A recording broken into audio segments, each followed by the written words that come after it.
Welcome to the Gym Secrets Podcast with myself, Cale Owen, Mike Ferreira, and Ed Turney.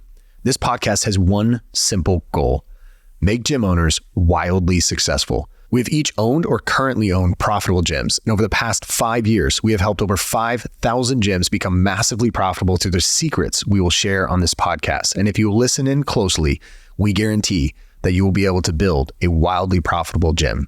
Enjoy. And as always, if you find value in this, do us a massive favor and just share this with other gym owners that you know.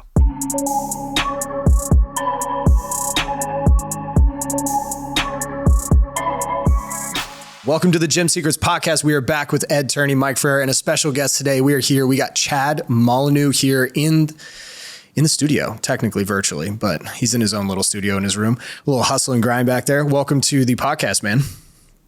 Thank you for having me. I'm pumped. This is great. I've never been in a podcast that has 4 individuals, so I'm excited to see how this goes. Yeah, it's a party today.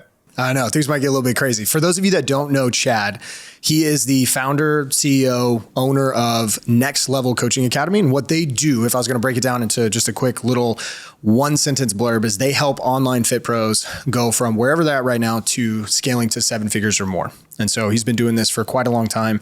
Chad, super stoked to have you on. I know you've also been a part of acquisition.com. You've worked closely with Alex and Layla in the past. Obviously, Alex and Layla are very well known to us, and we have a very good relationship with them.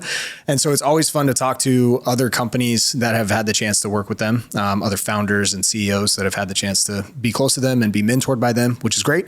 Today, I think it'd be really cool to dive into your history a little bit, like how you got into this, like what's your story, what's the origin story for you, talk a little bit about scaling, and then also I know like Ed has worked closely with you, and Ed, you can jump in at any point, but like you've built an exceptional culture on your team. And so I think it'd be really good to walk through that on how you've been able to do that. Yeah, I would love to talk leadership and culture if we want to make that a main focal point today. But yeah, you want me to get rocking with the origin story? Dude, let's do it. 100%. If you want to get into leadership and all that stuff too, because we could talk for hours on that. Like, let's do a brief one. Give us the short snippet on like where you came from and what got you to today. I'd prefer to keep it short anyway, so we can get into leadership. So yeah, the long story short is in 2015, I was 19 years old and I really hated school. I went to 4 different colleges in 5 years.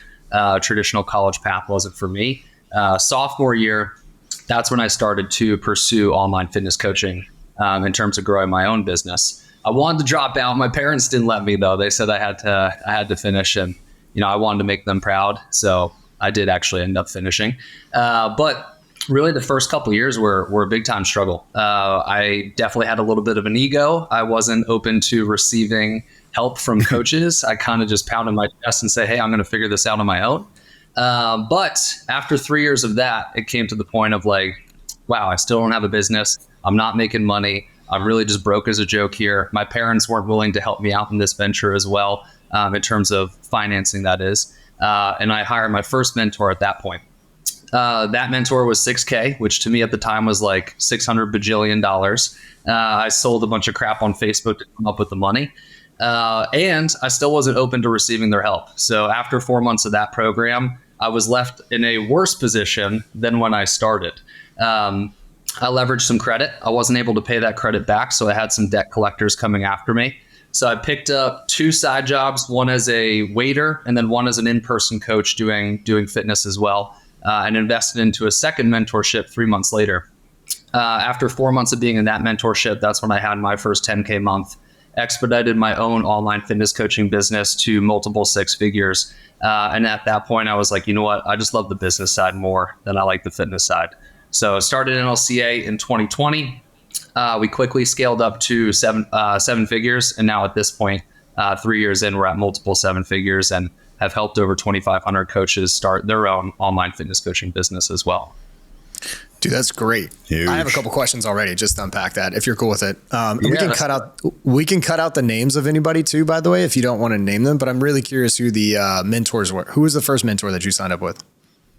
First mentor was a program. Well, I remember the CEO's name. His name was Brendan Lund. I don't think he's in the industry anymore.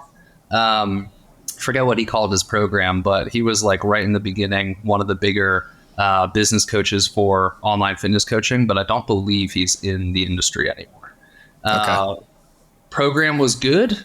I just was still in the mindset of I'm going to figure this out on my own. and fuck this guy.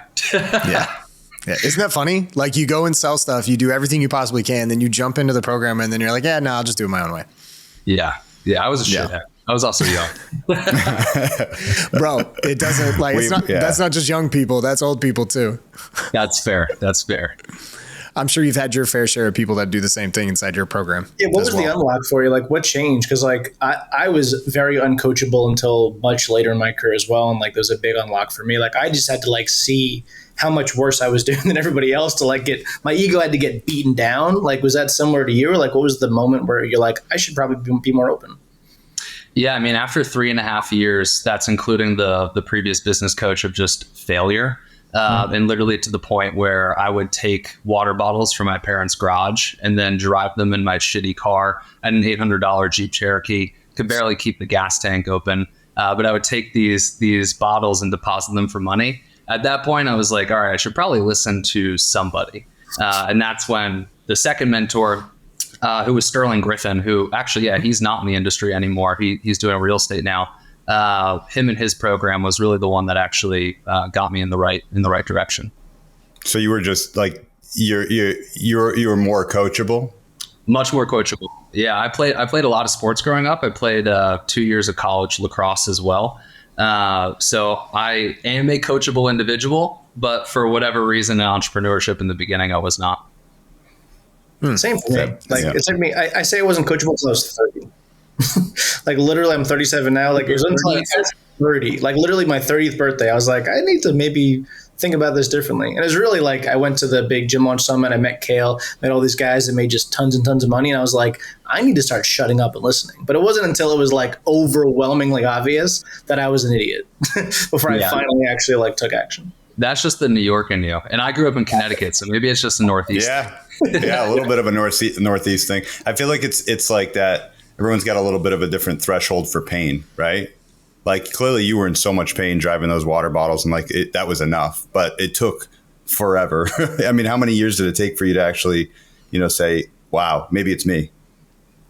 It was. Yeah, about 3.5 years. Yeah. Yeah. Literally me. Okay. So then when you founded Next Level, what was that like beginning process like? Was it fast growth? Was it exponential? Like what are some of the big lessons there? It was definitely fast growth. In the beginning, I had a business partner. She's no longer a part of Next Level anymore, but we're both great friends. And she has a rock star online fitness coaching business that she dominates. Her name is Dayla McDevitt. She has a huge social media following, and paying tribute to her, that really helped us get on the map in terms of the fast growth. But yeah, it was fast growth. We were at 7 figures before our 1 year mark. Did you launch pre-COVID or post-COVID? I was doing one-to-one business coaching pre-COVID, and then we technically started in March. So like right at the time that COVID was starting. That's like, dude, that's perfect timing for online. Like that was the definitely perfect time. I did it too. Yeah. Timing is so important in the marketplace, especially if you're bringing an offer or starting a business. People don't talk about this enough, but timing really does matter. I mean, if you go back to what Alex and Layla talked about with Gym Launch, they're like, timing was such a big piece of it because no one was doing what we were doing at that point. Some people were, but not to the degree and ability that we had. Same with during 2020, I saw multiple online fitness coaching companies either start or just blow up during that time frame because demand was super high. And the cool part is, and this is the thing that I think that is really interesting for anyone listening, is like, there's no luck involved with this. It's timing. Timing is way different than luck because you still had to put in the time. You still had to have the experience, the ability to help people grow their online fitness businesses. And so it's not like, hey, you got lucky, COVID hit, and so you scaled. No, it was just great timing that it helped scale it. Your scaling was most likely inevitable based on your ability and as well as a leader on how to do that. So I think that's awesome, dude. Timing is also a choice too. Like, hey, we're going to start purposely at this time. That's not the case for us. We didn't say, hey, we're going to time the market because of COVID, but some people have that wherewithal. Yeah. Chad's like, we could get into toilet paper in March of 2020. I think it's a really good time to scale toilet paper sales. That's our add-on. Yeah, that's the bold bet. Okay, so what did your go ahead, Cale. Well, real quick question before we start moving forward into leadership and all that stuff. What did your parents do? I'm just curious. Yeah, so my dad worked for a landscaping company. He was really good at sales. It was a bigger company, so they had like multiple divisions. He ran his own division, and that became the most profitable division for the whole entire landscaping company. At that point, he moved on to create his own landscaping company. And then my mom was a preschool teacher and is now a high school teacher. So teacher and then landscaper / business owner. Nice. Where in Connecticut did you grow up? Fairfield County, a town called Richfield, Connecticut. Yep. I lived in Sandy Hook for 3 years, and then I lived north of Torrington for 3 years. So two different times in my life. Yeah. Yeah. So you were in Newton. Yeah. Yep. Were you there during the Sandy Hook event? No, I was not. No. Yeah. So I was gone. Everyone knows Sandy Hook now for all that stuff, but no, I was gone. So yeah. I was in high school. I'm in Chad. I'm up in Connecticut. So I lived in Connecticut and like northern, and it's crazy because I had never really even heard of that town, prior to the event. But yeah, I've been here my whole life. I grew up in Enfield. I don't know if you know that area. Yep. I went to like I said, I went to 4 colleges. 2 of them were, one was Springfield College and the other one was Western New England. So I would just drive up through and to get there. I spent many weekends partying at Winnick. That's crazy. Yeah. Yeah. I played lacrosse there. And then I went to UConn, and then I went to Springfield after UConn. Okay. Yeah. Dude, Finished at Western Connecticut in Danbury. Love it. So how big's your team right now? Yeah. Well, go ahead. Ed, I think you have a question you've been brewing on, so we'll let you Well, there's a question that the 3 of us like to always ask each other, like at events and like our strategic team, which is what's a belief that you had in the early days of the company about leadership or culture or scaling that you no longer believe, or something that shifted? So what's a belief that's changed since like day one to today? Yeah, I got a good one. I always thought leadership was the Hollywood depiction of leadership, in terms of like, you have to be loud, you have to be boisterous, right? You have to be demanding, you have to be all these things. But I very quickly found out that that's not the case. And in many cases, and I say this to our leadership team now, we're working for the staff. The staff isn't working for us, right? So we're not demanding them on what they need to do, right? We're reaching out to say, hey, how can we make your job easier? What can I do for you today? Is the approach that we take. So the big unlock for me was, I don't need to be the Hollywood depiction of a leader. I just need to be in service of the people that are working for the company. How did you learn that? That's good. I don't know. Steve Jobs. Well, Ed was talking about Steve Jobs is not your idol when it comes to being a leader. No, I wouldn't say so. No. No. How did you learn that, or who did you learn that from? Like, how did you have that belief broken? I don't remember the particular person. I don't remember, honestly, how I learned that specifically. I would say a lot of my leadership influence came from Ed Milet and Andy Frisella. I'm a part of their mastermind, and they talk a lot about this stuff. And it's funny because, like, from an outsider's perspective, we view Andy more specifically than Ed as that loud, boisterous leader. But he really talks, the opposite of that. I mean, just to speak to, like, I've worked with your team quite a bit. Like, they are all so proactive, and like they'll be asking me things, or like you'll be communicating on some project, and like you don't even know. Like, they're just getting it done because they like really own the projects themselves. I remember one time I texted you, I was like, "Hey, so they said this." You were like, "Oh, I don't know." That's like you fully let them own it. And I think because they fully own it, they have so much responsibility and pride that they just produce at such a high level. So like, your philosophy clearly has been proven. Like, I've seen it firsthand, which I think is really cool. Like, it's rare that we see that, especially as like a fast growing company. It's usually just bottlenecked by the one CEO that does everything. You know what I mean? Yeah. Well, I mean, it's one of our company tenets is act first, which essentially means a couple of different things. But if you don't have all the answers, trust your gut and move forward on the decision, which has allowed me and the leadership team to not always be there to have to answer questions and give direction. That's similar to one of ours, right? Yeah. We got speed is king is one of our core tenets here. So that's I like the way you frame that. Act first. Go ahead, Ed. Yeah. What are the other ones? I'm curious. Mission first. So that's our decision-making calculus, which is always factor in the mission before our own needs and our decisions. And the last one is truth first, which essentially means a couple of different things. That's our communication cadence. Never hold anything back. But then on the receiving end, we have to be open to other people's perspectives as well. Nice. I like it. I've been battling with bringing our core tenets down to 3 because 3 is a lot easier to remember than 6.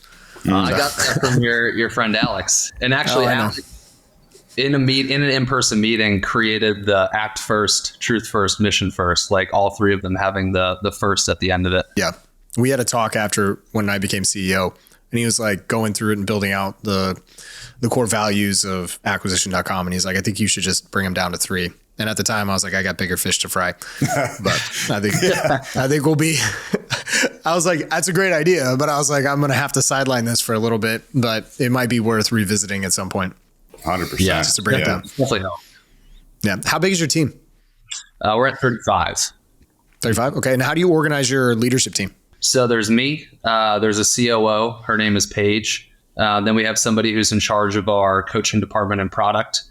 Somebody who's in charge of lead generation and closing, and then an additional, we call her a project manager, but really she's like an operations manager. So Paige is in charge of making sure that the leaders are doing what they need to do. And then our operations manager is more like in the weeds, actually doing the physical projects and operations. So that's the functionality there. And is Paige your only direct report? I also have a heavy hand in sales, just because I like it. Yeah, for sure. Without a doubt. So the person that leads that, they're leading acquisition. So they're technically marketing and sales. So they're all acquisition. So they're front to like their full funnel all the way through until client experience. Just back end. I am the marketing manager. That's one of my other. So CEO, but then I do a lot of the marketing. Okay. Got it. And do you guys run your own ads and manage them in-house, or do you do it externally? We have an agency. Nice. Okay, cool. Yeah. That helps streamline time and team a ton 100%. on that side. How many coaches do you guys have? Man, at this point, I think we have 14 coaches at this point. We run a 1-to-1 model. So every coach has a roster fluctuating between 40 and 60. And then we have our offers, either you could do weekly 1-to-1s or biweekly 1-to-1s. So, that the 40 to 60 comes from if they have more weekly clients versus biweekly clients. Nice. Have you tried the semi-private? Why'd you go 1-on-1? That was a big Alex influence as well. His or at least what he told us is that that's where the online coaching space is going, that if you don't have 1-to-1, then you're basically screwed. Interesting. And have you seen that improve your retention? Retention, yes. And client results, yes. Our client satisfaction score right now is 8.9 out of 10, which is the highest that it's ever been. Dude, that's awesome. That's tremendous. Obviously, there's lots of factors that go into that. So, did you start in semi-private? We did have more of a group coaching model. Like a small so group? I guess semi-private context online would be like a group coaching model. But we did 1-to-1 calls a la carte. So basically people could like pay if they wanted additional 1-to-1 call. Got it. But now we just do a pay per client model. So each coach will get paid per client a certain amount for the amount of people they have on their roster.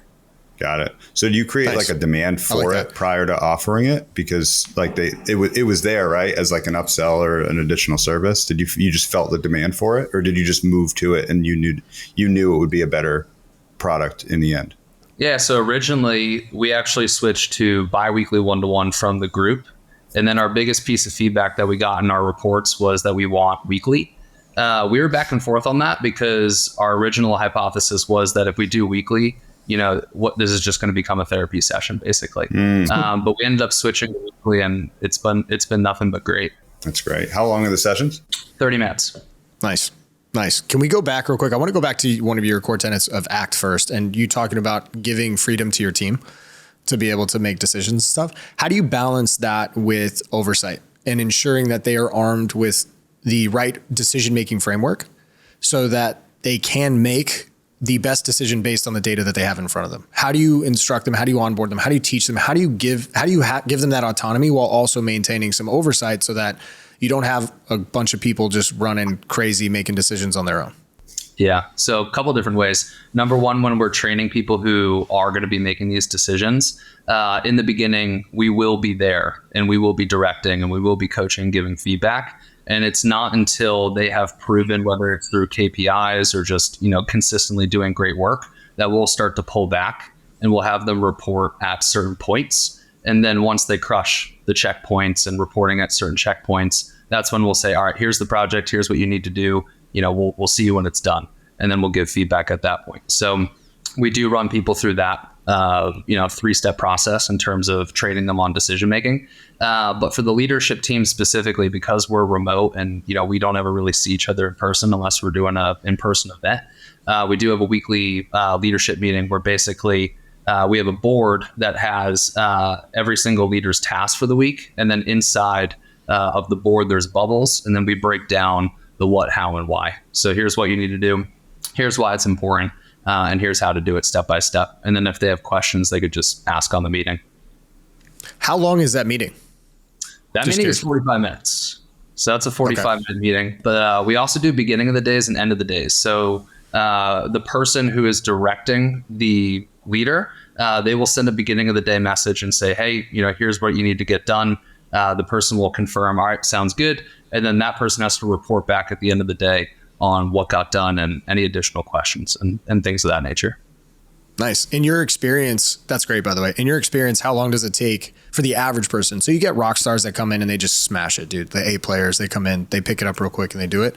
But let's take the average person that's coming in. How long is the onboarding process from they join the team to having that type of act first autonomy so that they can act first and you give them the autonomy to be able to do that? Yeah. What's the timeline?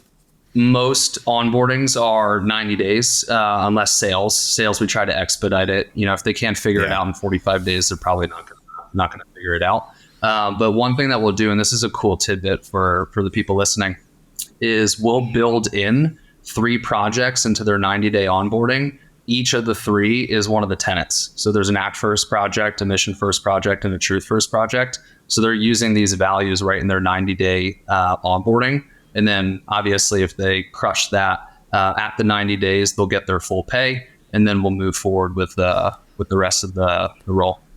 I love that. Can we go deeper into that real quick? Can you give me an example? Can you give me an example of like what one of those projects would look like, or all 3? Give me an example for each one. Yeah, I'll do the act first one. So for act first, basically at that point, we're asking them to give us feedback. So part of act first is using your creativity to come up with ideas. So based on the 60, 90, wherever they're at in their process, what have they seen in their department or how we onboarded them that they would improve if they were given the keys to the castle? That's the act first one. And when you do that, when you are giving them the project, do you name it the act first, like an act first project? So you label them or label the project with that so they understand and they can then correlate and connect the dots when it comes to this is what acting first looks like. Yep. The tenets are in every step of the process. In the initial interview, we do a culture interview, and that's done by me. I'll do that probably for the rest of the time. And then in the initial onboarding call, and then in the 90-day onboarding process, there'll always either be a mention or a description or a project related to the tenets. Love it. What's a mission first project that you would give someone? The mission first, I didn't come up with these, so I'm going to be honest. I don't remember the mission first one. Paige came up with this one. The truth first one is related to giving feedback. So truth first, they have to give somebody else feedback, whether it's a department member or their leader. They are responsible for giving them feedback. And do you ask them to give feedback that may be perceived as negative or constructive criticism, or can they give any type of feedback? Because I see that a lot of people, when doing that, they fall back on the positive side, right? It's super positive, and they instead of actually giving constructive feedback, not sugarcoating it, right? And giving them something that they're seeing that can actually help the person. Because I think when you're in correct me if I'm wrong, but I think when you're in a team of A players, right, you want that constructive feedback because you're always trying to get better. You're always trying to grow. Have you seen that with people, or do you make it so that they have to give constructive feedback? That's one, Cale, that I'm going to have to ask our COO. But if she did not put that in there, then that's my takeaway from today's call. I love it, dude. That's great. I love the fact that you have you give so much freedom and autonomy to the team. It sounds like Paige is a rock star, like a killer. Yeah, she's awesome. She started off as a lead generator in my fitness business. I needed a closer in NLCA because I was doing both at the same time. She came on, she quickly became like our best closer, moved her to ops, and then moved her to COO. And I mean, she did that in like a year and a half. So she is a rock star, 100%. That's awesome. In that development for you, how much were you a part of that development? Meaning, like, how much were you the one that was helping her grow her skill set? Or was she the type of person that she saw an opportunity and she was the type of person that would go out and do it herself and grow herself? In the closing, I would say I didn't have a huge influence other than here are some sales calls, figure it out. Because at that point, like, we were just getting the company off the ground. So I really needed people to just figure it out at that point. Because, you know, my hands were in so many different pots. And she ended up just crushing the closing role. But once things started settling in and I gave her the ops manager and COO, I would say that's when we really started working more hands-on on leadership and different skill sets. That's awesome. I'm crowding all the questions, so I'm going to shut up after this question. I'll let you guys jump in. I apologize. I just have a lot of questions about this, which is great, by the way. This is phenomenal. We should hop on more calls, by the way. What is the biggest mistake that you've made as a leader? The biggest mistake that I've made as a leader, holding on to people for too long, I would say. I have a propensity to do that. Specifically in the beginning when I managed the sales team, I was way too nice and way too lenient on they will figure it out. And mostly because I believed in their character. But they never ended up figuring it out. And that only fucked the business in the end. And I would say that has carried over and into now. Obviously, I'm not managing the sales team anymore, but for the leaders that we have ended up letting go, I probably held on to them too long too. Yep, it happens every time. I think we've all been there, right? 100%. We like the person, we believe in their character, but somehow they're just not doing it. We want them to win, right? Yeah. I'm just going to state the elephant in the room. Mike, this delay is so funny, dude. What happened? Mike has. Yeah. Oh, he's delayed. Oh, yeah, it's delayed. So he's like jumping in. It's great. I love it. He's like, I'm just over here living in the past. Come on, Mike. First the camera. Seriously.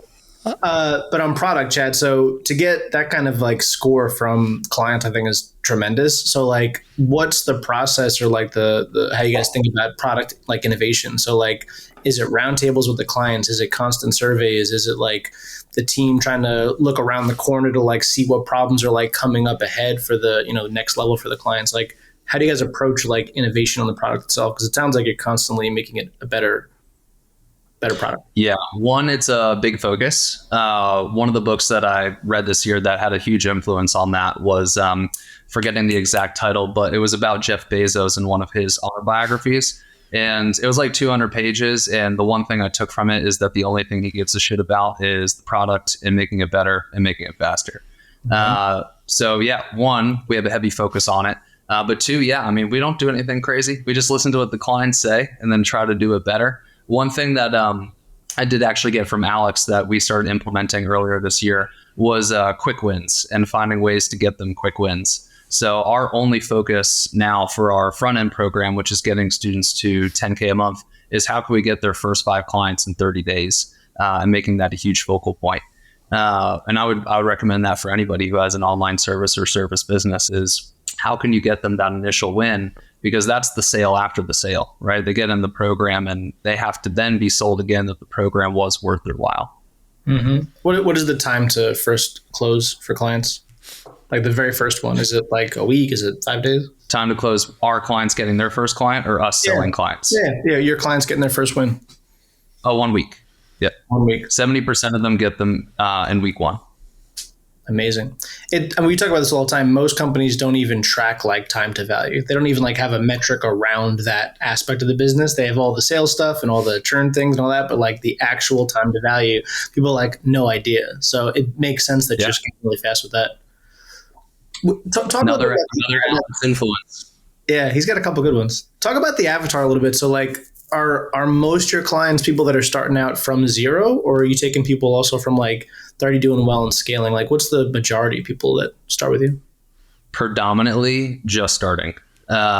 I've always wanted it to be like people who are already have like at least 5K a month and then help them scale from there. But it just seems that we attract people who just want to start.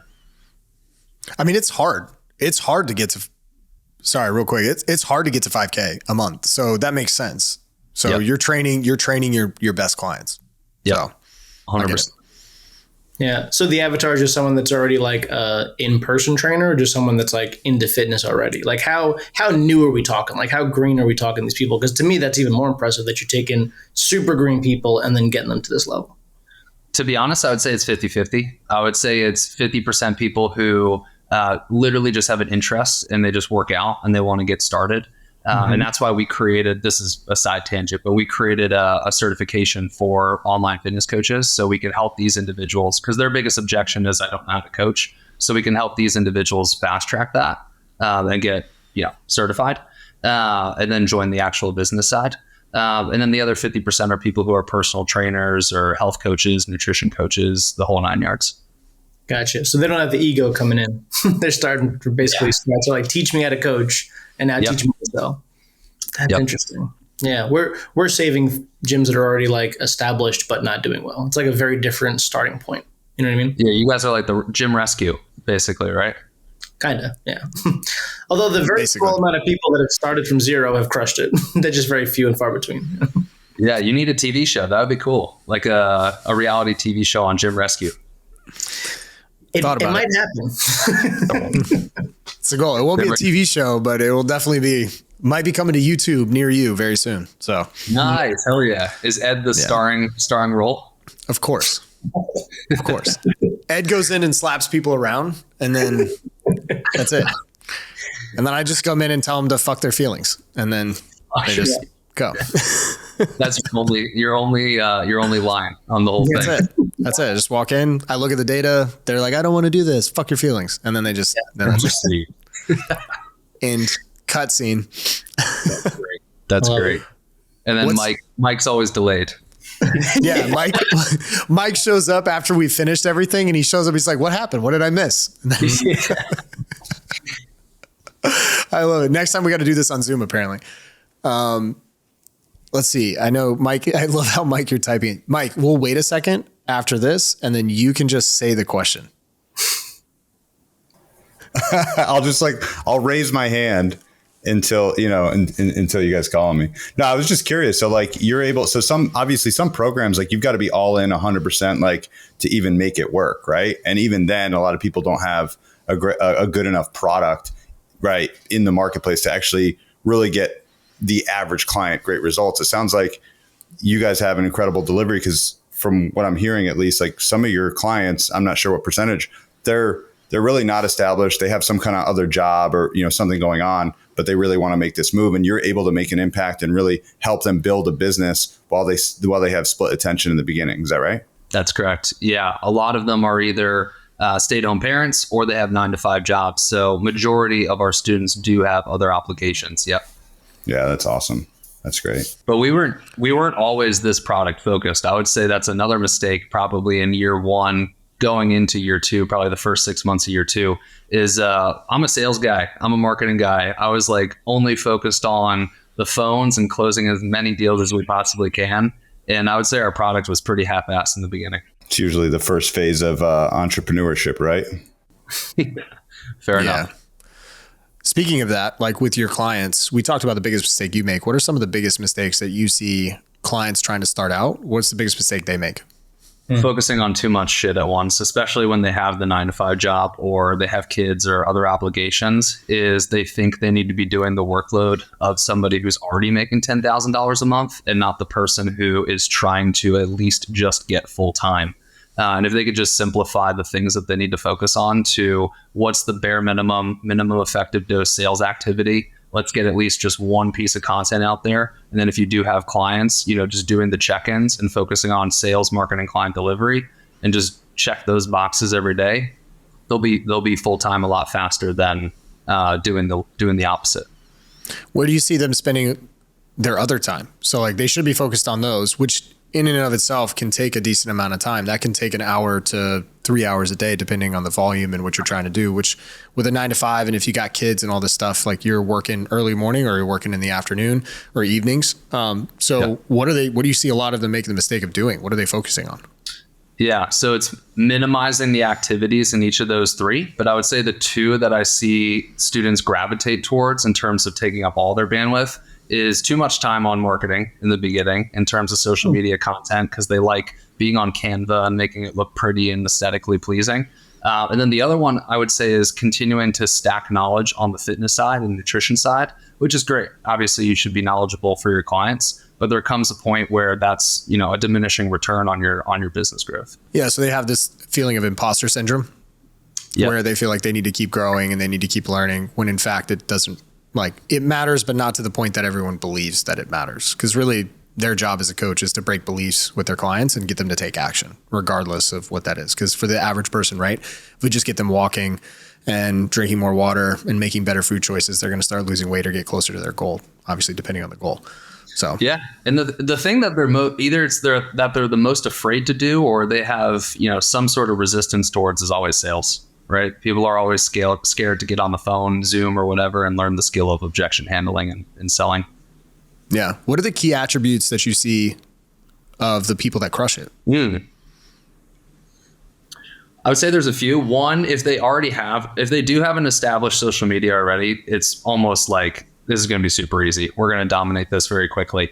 But if they are starting from absolute ground zero, one, being coachable, which I was not in the beginning. And two, the sooner somebody can learn the skill of sales on the lead generation side and on the closing side, those are the individuals that have quicker success than the individuals who stay resistant towards that.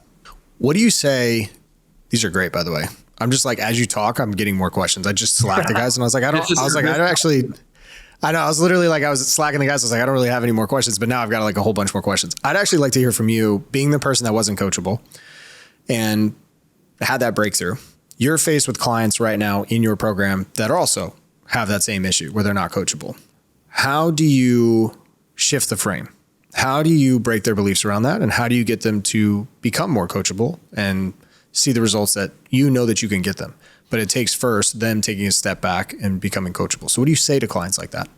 Yeah, I'm big on leading by example. And that's another big thing on leadership that we do with our internal leadership team. One of the very first videos that we have them watch is a podcast where I talk about my story, and specifically around the part about not being coachable and it taking 3.5 years, and diving really into the struggles and challenges around that. And we use my story and that podcast as leverage to say, like, hey, don't be Chad, don't do this, learn from his mistake, and let's do this instead. Nice. I like it. I'm assuming that still comes up though. Like, 100%. Mm-hmm. Yeah. Regardless, it's a problem that we're trying to manage, not solve, in terms of the imposter syndrome. It's always going to be a thing. I can totally see that. Ed, I feel like you had a question. Yeah, no, one of our common expressions is that the truth is the best sales pitch. So you having your true story as one of the first parts of the journey makes perfect sense. So it's like you can literally speak to, I wasn't coachable, I was wasting time, I was also broke.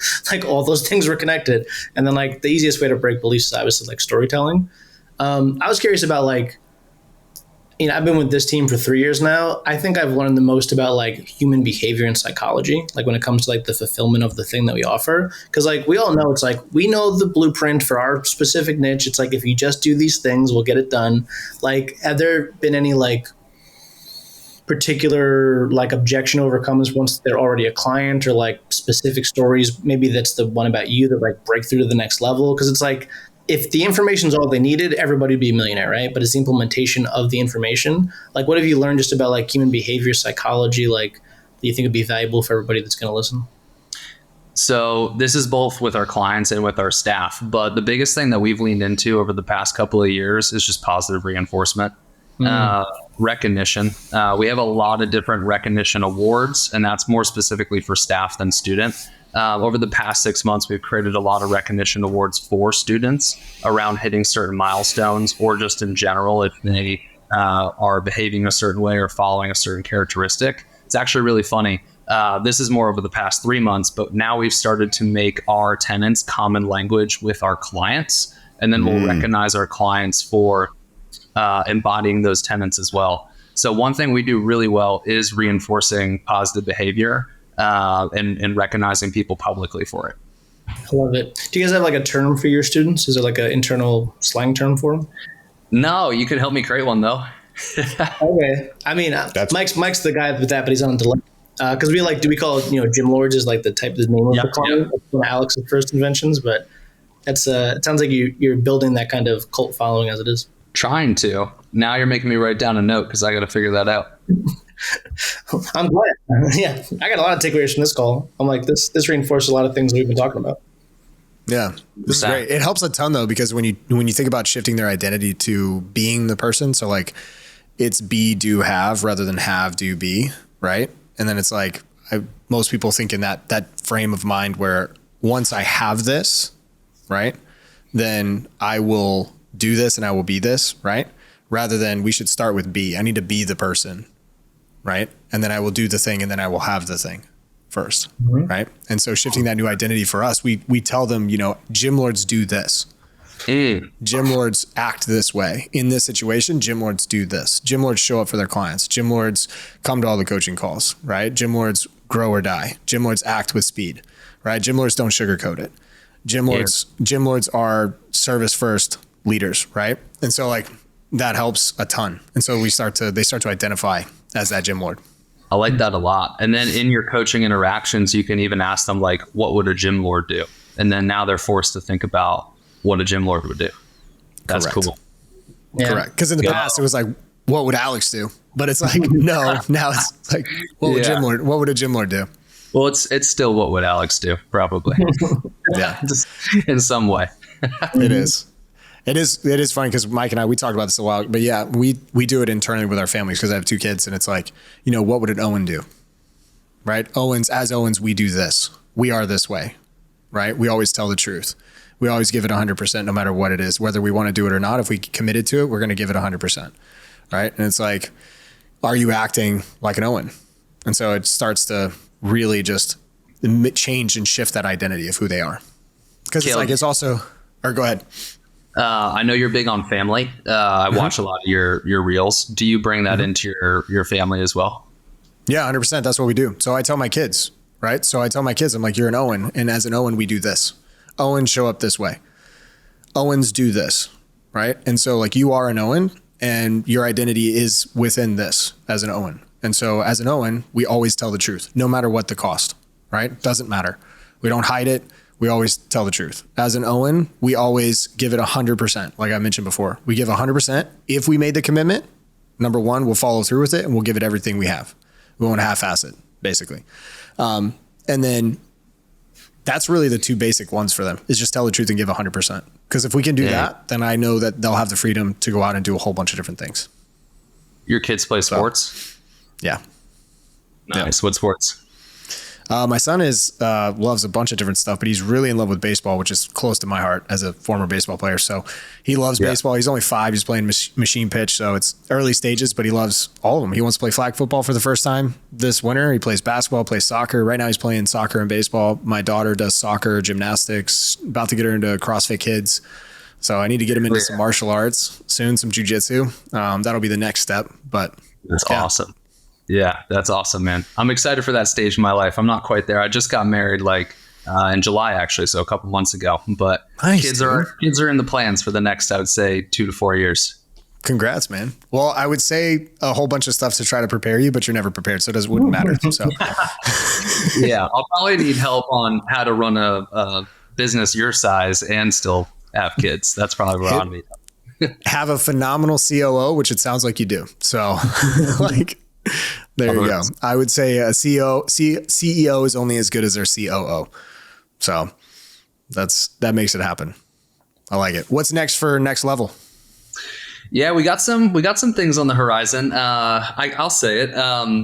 We're working on a program called the Assistant Coach Academy. So this is kind of, we have a hypothesis right now that entrepreneurship, super cool. Everybody wants to become the entrepreneur. I almost feel like that might have peaked this year. So what we're creating in the Assistant Coach Academy is a certification. In addition to that, the skill set of teaching people how to be an assistant coach working for an online coaching company. And then on the back end of that, because we have such a vast network of online coaches, helping pair them to find a job. So that would be the offer. Tentatively, we plan on launching that January 1st of 2024. So that's the new big offer that we're creating. And I would say that's probably the next big thing for us. That's awesome. That's smart. Super smart. I know it's something that's definitely needed within the industry. Yeah, 100%. On both sides, on the employer side and the employee side. I feel like there's no real set grounds for assistant coaches.